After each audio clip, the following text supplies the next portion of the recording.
दादी माँ की पसंद। एक गांव में श्याम अपनी दादी माँ और परिवार के साथ रहा करता था। श्याम की सब्जी की दुकान थी। श्याम अपनी दादी माँ से बहुत प्यार करता था। वह अपनी दादी की हर पसंद का ख्याल रखता। श्याम की दादी को जलेबियां बहुत पसंद थी। श्याम रोज अपनी दादी माँ के लिए जलेबी लाया करता था, लेकिन श्याम की पत्नी ये सब देखकर बहुत चिढ़ती थी। एक दिन श्याम जब अपनी दुकान पर गया तो उसकी पत्नी ने दादी से कहा, देखो अब आप बूढ़ी हो गई हो, रोज रोज मेरे पति से खाने की चीजें मत मंगवाया करो दादी। जितने पैसे कमाते हैं उससे तो आप अपने खर्चे कर लेती हो, कुछ भी नहीं बचता।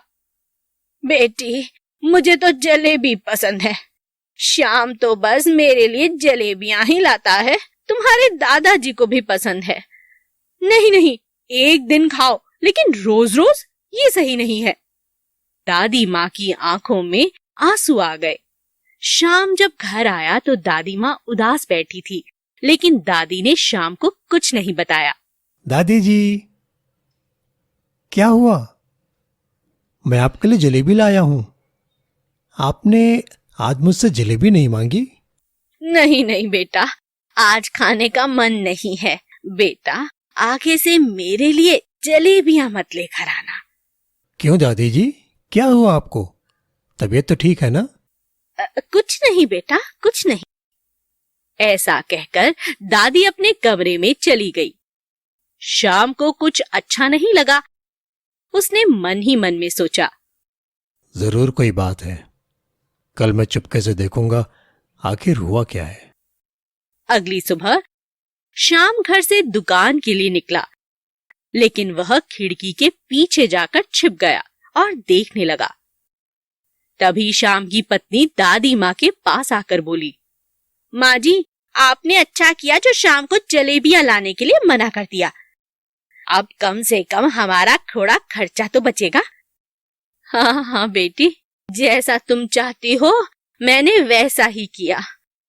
बस तुम लोग खुश रहो, मेरी यही इच्छा है। दादी रोकर अंदर चली गई। ऐसा देखकर श्याम को गुस्सा आया और वह घर के अंदर आकर सबको आवाज लगाने लगा, दादी जी, दादी जी। क्या हुआ? गुस्से में क्यों हो? दादी भी बाहर आई और बोली, हाँ बेटा, क्या हुआ, क्या हुआ? दादी जी, मैं आपका बेटा हूं और मेरी पत्नी ने इतना कुछ कहा और आपने मुझे बताया नहीं। नहीं नहीं बेटा, बहू तो मेरा बहुत ख्याल रखती है। चली जाओ यहां से। तुमने मेरी दादी को बोझ कैसे समझा?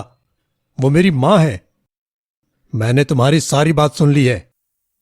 बेटा, बहू को ऐसा मत कहो, गलती सबसे होती है। इसे माफ कर दो।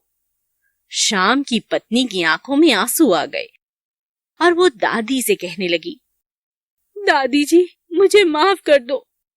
मैंने आपके साथ इतना बुरा सुलूक किया, आप फिर भी मुझे ही बचा रही हो।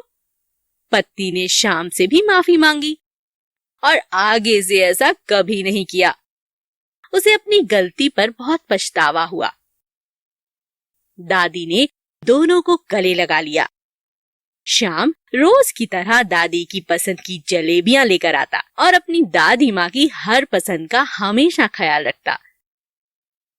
हमें बुजुर्गों की हर पसंद का ख्याल रखना चाहिए और उनका दिल कभी नहीं दुखाना चाहिए। उनकी सेवा करना ही हम सबका धर्म है।